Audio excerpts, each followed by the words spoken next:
Hello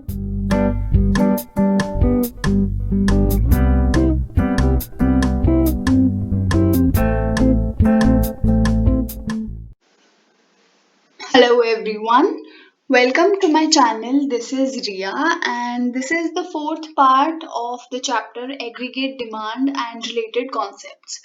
तो last video में हमने पढ़ा था मार्जिनल प्रोपेंसिटी टू सेव और अब हम पढ़ने जा रहे हैं कि सेविंग्स फंक्शन को डिराइव कैसे किया जाता है यूजिंग कंजम्पशन कर्व। बट इस टॉपिक को स्टार्ट करने से पहले हमें एक छोटी सी चीज और पढ़नी पड़ेगी जो कि है equation of consumption function and equation of savings function. तो कंजम्पशन फंक्शन से स्टार्ट करते हैं। हम पहले इसकी इक्वेशन देखेंगे कि कंजम्पशन फंक्शन जो है वो कैसे रिप्रेजेंट किया जाता है। डायग्रामेटिक एक्सप्लेनेशन इसकी हमने बहुत पहले ही देख ली थी। अभी इक्वेशन डिराइव करते हैं। सी यहाँ पे इक्वेशन गिवन है c is equals to c plus b y. ये कैपिटल C है और ये स्मॉल लेटर वाला C है और इसके ऊपर एक बार आएगा C बार। C बार को हम कहते हैं ऑटोनॉमस कंजम्पशन। तो जो कंजम्पशन है टोटल कंजम्पशन कैपिटल C वो उसके दो पार्ट्स होते हैं। एक होता है ऑटोनॉमस कंजम्पशन और होता है B इंटू वाई। सबसे पहले हम देखते हैं कि ऑटोनॉमस कंजम्पशन क्या होता है। ऑटोनॉमस कंजम्पशन वो कंजम्पशन होता है जो कि डिपेंड नहीं करता लेवल ऑफ इनकम पे। आपकी इनकम चाहे जीरो भी हो, कुछ चीजें आपको कंज्यूम करनी ही करनी पड़ती हैं जो कि सर्वाइवल के लिए बहुत इंपॉर्टेंट होती हैं और इस कंजम्पशन को हम कहते हैं ऑटोनॉमस कंजम्पशन, जिसे डिनोट किया जाता है बाय सी बार। तो सबसे पहला कंपोनेंट हो गया कंजम्पशन का सी बार जो कि है ऑटोनॉमस कंजम्पशन। सेकेंड कंपोनेंट आता है बी। इधर b stands for MPC. MPC marginal propensity to consume.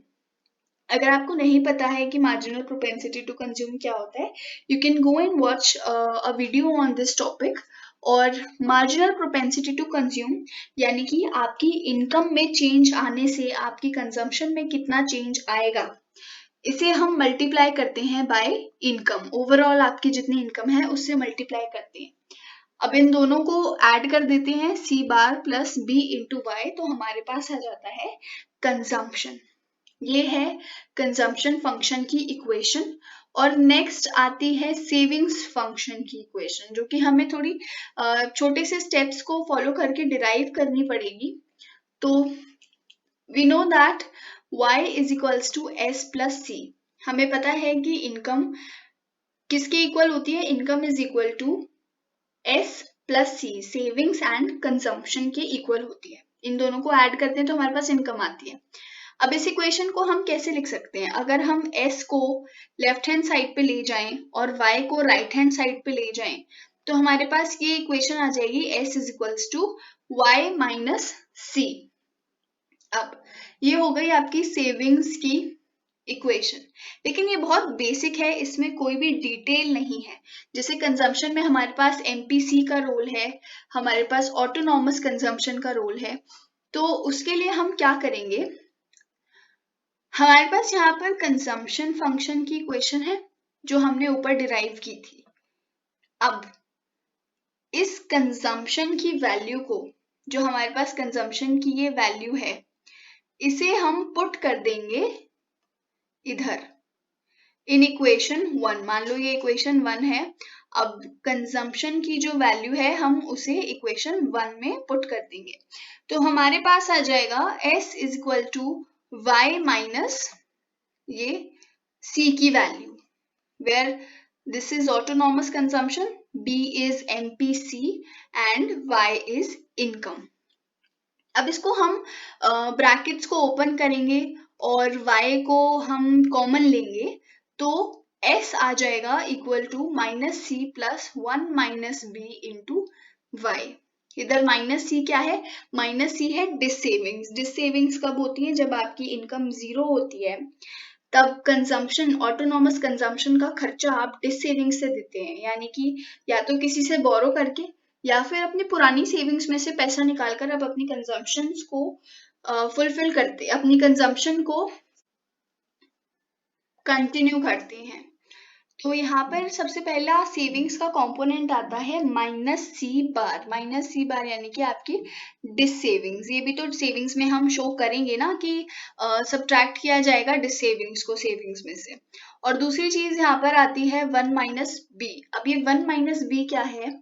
हमने देखा बी होता है मार्जिनल प्रोपेंसिटी टू कंज्यूम, और हमने पिछली वीडियो में एक रिलेशनशिप पढ़ा था एमपीसी और एमपीएस के बीच में, जो कि था कि अगर आप एमपीसी और एमपीएस को ऐड करते हैं तो आंसर आता है 1, राइट?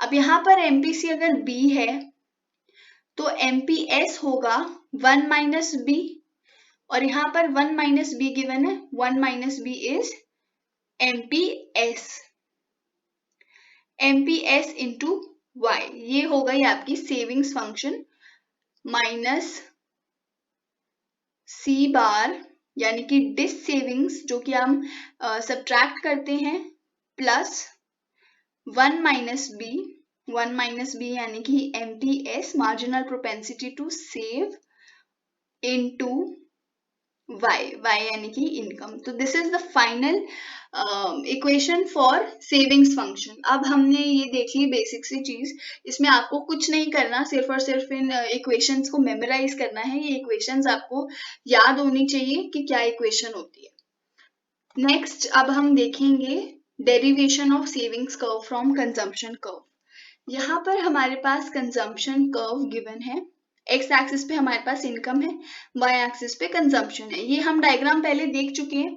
ये 45 डिग्री की लाइन है एग्रीगेट सप्लाई की, और ये है आपका कंजम्पशन कर्व जो कि हम एमपीसी वाली वीडियो में देख चुके हैं। अब इनको यूज करके हमें डिराइव करना है सेविंग्स कर्व। वो हम कैसे करेंगे? सी, एक्स एक्सिस पे हमने ले लिया इनकम, वाई एक्सिस पे हमने ले लिया सेविंग। अब जो ये ऑटोनॉमस कंजम्पशन है जो कि हो रही थी इनकम लेवल 0 पे, ये सेविंग्स पे इम्पैक्ट डालेगी। क्यों? क्योंकि डिस सेविंग्स हो रही है, जो हमने इक्वेशन में भी देखा कि डिस सेविंग्स को हम सेविंग्स से सब्ट्रैक्ट करते हैं। तो जितनी ऑटोनॉमस कंजम्पशन है उतना हम डिस सेविंग्स शो करेंगे इधर। तो जितना ये डिस्टेंस आप लेंगे डायग्राम में ड्रॉ करते हुए सी बार का, उतना सेम डिस्टेंस आपको लेना है ओरिजिन के नीचे, ताकि आप डिस सेविंग्स इंडिकेट कर सके। अब ये यहाँ से स्टार्ट हो गया सेविंग्स कर्व, इस पॉइंट से आपका सेविंग्स कर्व स्टार्ट होता है डिस सेविंग से। नेक्स्ट हमारा ब्रेक इवन पॉइंट आता है जहां पर इनकम इक्वल होती है कंजम्पशन के। यहाँ इनकम कंजम्पशन के इक्वल है और सेविंग्स 0 है। तो इस पॉइंट के कॉरेस्पॉन्डिंग एक पॉइंट हम लेंगे जो कि आएगा point r on x axis. यहाँ पर सेविंग्स 0 है और इनकम के इक्वल कंजम्पशन है। अब इन दोनों पॉइंट्स को, ये जो दो हमें पॉइंट्स मिले हैं कंजम्पशन कर्व की हेल्प से, इन दोनों पॉइंट्स को ज्वाइन करेंगे और इस लाइन को एक्सटेंड कर देंगे, तो हमारे पास आ जाएगा सेविंग्स कर्व। अभी क्वेश्चन काफी इंपॉर्टेंट है, एग्जामिनेशन में पूछा जाता है कि derive savings curve using consumption curve. तो you can draw the diagram और इसकी छोटी सी एक्सप्लेनेशन लिखनी है, and that would be it. I hope you found this video helpful. Thank you.